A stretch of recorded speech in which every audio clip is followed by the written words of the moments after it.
പരസ്യ സംവാദത്തിന് രാജീവ് ചന്ദ്രശേഖർ തയ്യാറാണെങ്കിൽ എവിടെ വെച്ച് വേണോ തയ്യാറാണ്. നമുക്കൊരു സൗഹാർദ്ദമായിട്ടുള്ള ഒരു ഡിബേറ്റ് നടത്തുന്നത് നല്ലതാണ്. കളത്തിലിറങ്ങേണ്ട സാഹചര്യം ഉണ്ടെങ്കിൽ കളത്തിലിറങ്ങും. PM ശ്രീയുമായി ബന്ധപ്പെട്ട വിഷയം സംസ്ഥാനത്ത് ഏറെ നാൾ വലിയ ചർച്ചയായതാണ്. അതിൽ വ്യക്തത വരുത്തുകയാണ് വിദ്യാഭ്യാസ മന്ത്രി വി ശിവൻകുട്ടി. എന്താണ് മിനിസ്റ്ററെ ഇപ്പോൾ PM ശ്രീ വിഷയത്തിൽ ഉണ്ടായിരിക്കുന്ന ഏറ്റവും പുതിയ അപ്ഡേറ്റ്? അല്ല, PM ശ്രീയെ സംബന്ധിച്ചിടത്തോളം അത് ഇതിനെപ്പറ്റി പഠിക്കുന്നതിന് വേണ്ടി ഒരു കമ്മിറ്റി രൂപീകരിച്ചിട്ടുണ്ടായിരുന്നു. ക്യാബിനറ്റിൻ്റെ സബ് കമ്മിറ്റി ആയിരുന്നു. അപ്പം അതിനുശേഷം കേന്ദ്ര ഗവൺമെൻറ് വിദ്യാഭ്യാസ രംഗത്ത് എടുത്തുകൊണ്ടിരിക്കുന്ന ഓരോ നിലപാടുകളും ജനാധിപത്യ വിരുദ്ധമാണ്, മതേതരത്വ മൂല്യങ്ങൾക്കെതിരാണ് എന്ന് മാത്രമല്ല ഭരണഘടനയും കോടതികളെപ്പോലും തള്ളിപ്പറഞ്ഞുകൊണ്ടുള്ള വിഷയങ്ങളാണ് പാഠഭാഗങ്ങളിൽ ഉൾപ്പെടുത്തിക്കൊണ്ടിരിക്കുന്നത്. ബഹുമാനപ്പെട്ട കോടതി തന്നെ അക്കാര്യത്തിൽ ഇടപെട്ട് NCERT പ്രസിദ്ധീകരിച്ച പാഠപുസ്തകങ്ങളെല്ലാം നിർത്തിവെക്കാൻ വേണ്ടി പറഞ്ഞിരിക്കുന്നു. ഈ സാഹചര്യമെല്ലാം വെച്ച് നോക്കുമ്പോൾ ഒരു ഒന്നാം റൗണ്ടിൽ PM ശ്രീ നടപ്പിലാക്കേണ്ടതില്ല എന്നുള്ള നിലയിലാണല്ലോ ഒരു ധാരണ എത്തിയിട്ടുള്ളത്. കേരളം പോലുള്ള ഒരു സംസ്ഥാനത്ത് PM ശ്രീയുടെ ആവശ്യം തന്നെ ഇല്ല. കാരണം 5000 കോടി രൂപയുടെ അടിസ്ഥാന സൗകര്യ നിർമ്മാണ പ്രവർത്തനങ്ങളാണ് കേരളത്തിൽ നടന്നിരിക്കുന്നത്. ഇന്ത്യക്ക് തന്നെ മാതൃകയാണ്. എയർ കണ്ടീഷൻ റൂമുകൾ, അതേപോലെ തന്നെ ലിഫ്റ്റുള്ള സ്കൂളുകൾ, 45,000-ഓളം വരുന്ന സ്മാർട്ട് ക്ലാസ് റൂംസ്, ഇതെല്ലാം കൊണ്ട് കേരളത്തിൽ അത് വരുന്നില്ല. PM ശ്രീയിൽ തന്നെ ഉന്നയിക്കപ്പെട്ടിട്ടുള്ള PM ശ്രീ പറയുന്നത് 2 കോടി രൂപ മതിൽ കെട്ടുന്നതിന് വേണ്ടിയും അതുപോലെ മറ്റ് കാര്യങ്ങൾക്ക് വേണ്ടിയും 2 കോടി രൂപ ചിലവഴിക്കാം എന്നുള്ള നിലയിലാണ് പറഞ്ഞിരിക്കുന്നത്. നമ്മളെ സംബന്ധിച്ചിടത്തോളം ഓരോ സ്കൂളുകളിലും 1 കോടി മുതൽ 15 കോടി രൂപ വരെ ചിലവഴിച്ച് അടിസ്ഥാന സൗകര്യങ്ങൾ മെച്ചപ്പെടുത്തുകയാണ്. അപ്പോൾ അങ്ങനെ ഒരു യഥാർത്ഥത്തിൽ നേരത്തെ ഞാൻ പറഞ്ഞതുപോലെ SSKക്ക് കിട്ടേണ്ട ഫണ്ട് ഇപ്പോൾ അതിന് 2000 കോടി രൂപ വന്നേക്കും. ആ SSKക്ക് കിട്ടേണ്ട ഫണ്ട് വാങ്ങുന്നതിന് വേണ്ടിയുള്ള ഒരു പരിശ്രമമാണ് നടത്തിയത്. പക്ഷേ അത് അവർ അതിൽ തയ്യാറായിരുന്നില്ല എന്ന് മാത്രമല്ല PM ശ്രീ പൊതുവിൽ ഈ ഒരു സാഹചര്യത്തിൽ അക്കാഡമിക് ഇഷ്യൂസിൽ അടക്കം ഏറ്റവും ഒടുവിൽ അവർ ഇടപെട്ട സാഹചര്യത്തിൽ PM ശ്രീ കേരളത്തിൽ നടപ്പിലാക്കാൻ ഉദ്ദേശിക്കുന്നില്ല. ഇപ്പോൾ ലേബർ കോഡിൽ അങ്ങനെ ഒരു തീരുമാനം തന്നെ എടുത്തിട്ടുണ്ട്.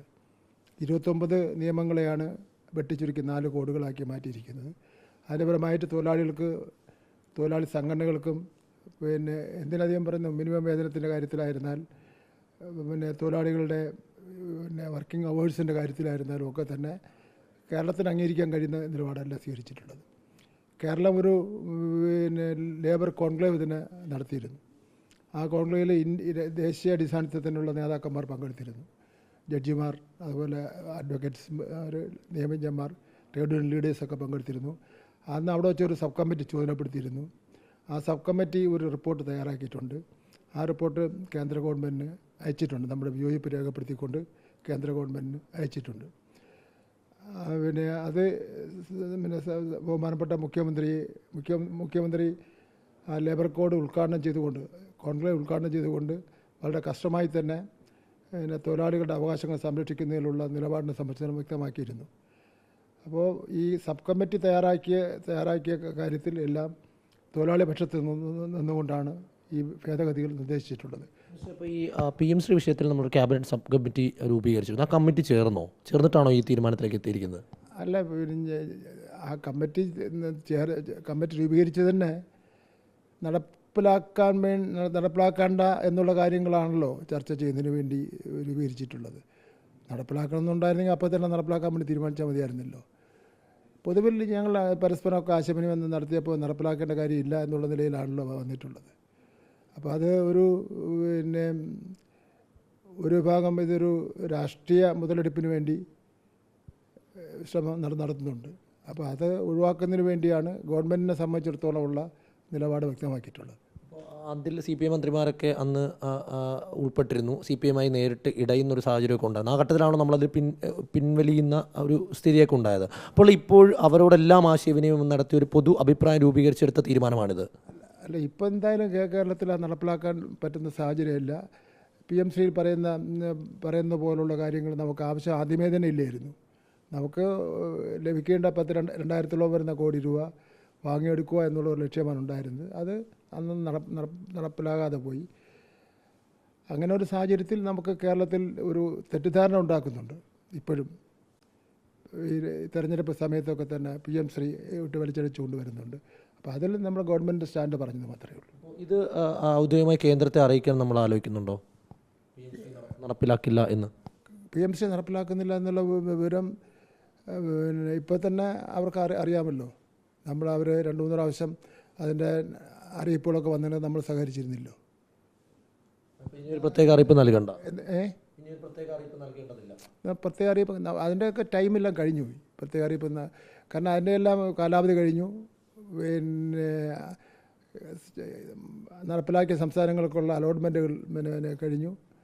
ഇനി അത് ഏതാണ്ട് സ്വയമേ തന്നെ ഇല്ലാതായ മട്ടിലാണുള്ളത്.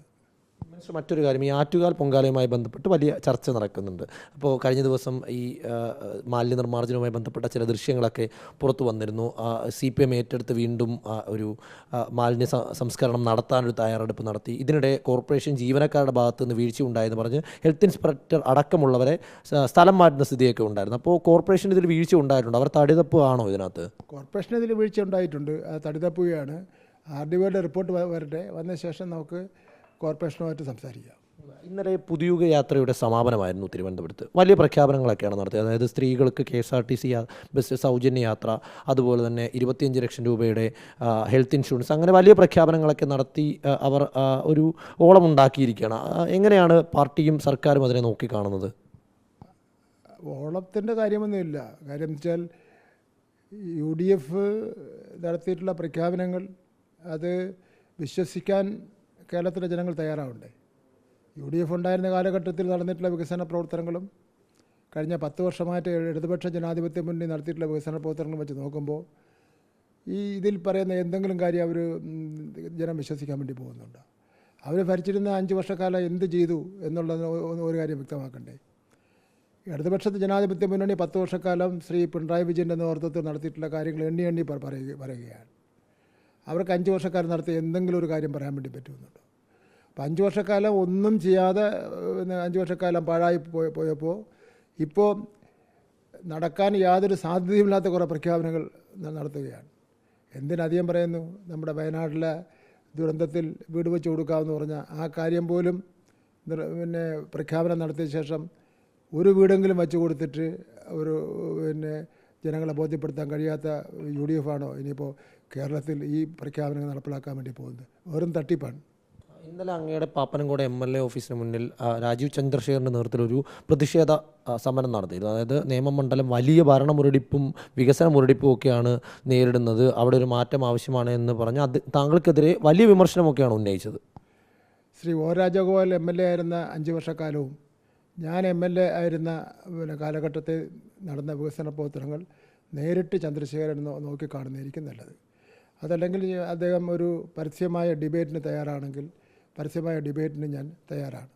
ഞാൻ ഇന്നലെ സോഷ്യൽ മീഡിയയിലെല്ലാം കണ്ടത് പൂർത്തീകരിച്ച് ഉദ്ഘാടനം കഴിഞ്ഞ ചില വികസന പ്രവർത്തനങ്ങളെ സംബന്ധിച്ചതൊക്കെ തന്നെ അവിടെ പറയുന്നത് കേട്ടു. ഞാൻ ഈ നിയമത്തിൻ്റെ ചരിത്രത്തിൽ 1000 കോടി രൂപയുടെ വികസന പ്രവർത്തനങ്ങൾ നടന്ന കാലഘട്ടം ഒന്നും ഉണ്ടായിട്ടില്ല. BJPയുടെ assembly member Shri O Rajagopal sir, അദ്ദേഹം മെമ്പറായിരുന്ന സമയത്ത് യഥാർത്ഥത്തിൽ പല കാരണങ്ങൾ കൊണ്ടും ഒന്നും അവിടെ ചെയ്യുന്നതിന് വേണ്ടി കഴിഞ്ഞിട്ടില്ല. അതും വെച്ച് താരതമ്യം ചെയ്ത് നോക്കുമ്പോൾ നിയമത്തുകാരുടെ ഒരു സുവർണ്ണ കാലഘട്ടമായിരുന്നു വികസനത്തിൻ്റെ കാര്യത്തിലെന്ന് എനിക്ക് ധൈര്യത്തോടുകൂടി പറയുന്നതിന് വേണ്ടി കഴിയും. ഇത് വെറുതെ വെള്ളത്തിൽ വരച്ചതുപോലെ പറയുന്നതല്ല, നേരിട്ട് കാണാൻ കഴിയുന്ന വികസന പ്രവർത്തനങ്ങളാണ്. പരസ്യ സംവാദത്തിന് പോലും തയ്യാറാണ്. പരസ്യ സംവാദത്തിന് തയ്യാറാണ്. രാജീവ് ചന്ദ്രശേഖർ തയ്യാറാണെങ്കിൽ എവിടെ വെച്ച് വേണമെങ്കിലും റെഡിയാണ്. പരസ്യ സംവാദത്തിന് രാജീവ് ചന്ദ്രശേഖർ തയ്യാറാണെങ്കിൽ എവിടെ വെച്ച് വേണോ തയ്യാറാണ്. നമുക്കൊരു സൗഹാർദ്ദമായിട്ടുള്ള ഒരു ഡിബേറ്റ് നടത്തുന്നത് നല്ലതാണ്. എങ്ങനെയാണ് മിനിസ്റ്റർ തെരഞ്ഞെടുപ്പ് ഒരുക്കങ്ങളിലേക്കൊക്കെ എത്തി? ഒരു പ്രചരണം രാജീവ് ചന്ദ്രശേഖരൊക്കെ ചോരെഴുതിയൊക്കെ തുടങ്ങി. എങ്ങനെയാണ് നമ്മുടെ ഒരു തിരുവനന്തപുരം ജില്ലയിൽ കഴിഞ്ഞ വർഷം 14-ൽ 13 എണ്ണം ജയിച്ചു. ഇപ്രാവശ്യം 14 സ്ഥാനങ്ങളും ജയിക്കാനുള്ള സാധ്യതയുണ്ട്. ഞങ്ങളുടെ കഴിഞ്ഞ വർഷം നല്ല പെർഫോമൻസ് ആയിരുന്ന MLA-മാരാണ് മത്സരിക്കുന്നത്. കോവളത്ത് കഴിഞ്ഞ വർഷം ചില പ്രാദേശിക പ്രശ്നങ്ങളുടെ അടിസ്ഥാനത്തിൽ പരാജയപ്പെട്ടു. ഇപ്രാവശ്യം 14 സീറ്റും ഇടതുപക്ഷ ജനാധിപത്യ മുന്നണി തന്നെ ജയിക്കുമെന്നുള്ള കാര്യത്തിൽ തർക്കമില്ല. നേമത്ത് ശിവൻകുട്ടിയാണോ രാജീവ് ചന്ദ്രശേഖറാണോ എന്ന ചോദ്യം, അതിനോടൊപ്പം തന്നെ കോൺഗ്രസ് സ്ഥാനാർത്ഥി ആരാകും, അതൊക്കെ നിർണായകമാകുമെന്നൊക്കെ പറയുന്നുണ്ട്. അല്ല, അതിപ്പോൾ ഞാൻ തന്നെ എൻ്റെ കാര്യം അവിടെ പറയുന്നത്, ഞാൻ പറഞ്ഞല്ലോ 14 സീറ്റും ജയിക്കുമെന്ന് പറഞ്ഞല്ലോ, അത് നിയമം ഉൾപ്പെട്ടാണ്. അപ്പോൾ ശിവൻകുട്ടി മിനിസ്റ്റർ തന്നെ കളത്തിലിറങ്ങും. അല്ല, നേമത്ത് ഇടതുപക്ഷ ജനാധിപത്യ മുന്നണിയുടെ സ്ഥാനാർത്ഥിയെ പ്രഖ്യാപിച്ചു കഴിഞ്ഞാൽ ഉടനെ തന്നെ കളത്തിലിറങ്ങേണ്ട സാഹചര്യം ഉണ്ടെങ്കിൽ കളത്തിലിറങ്ങും.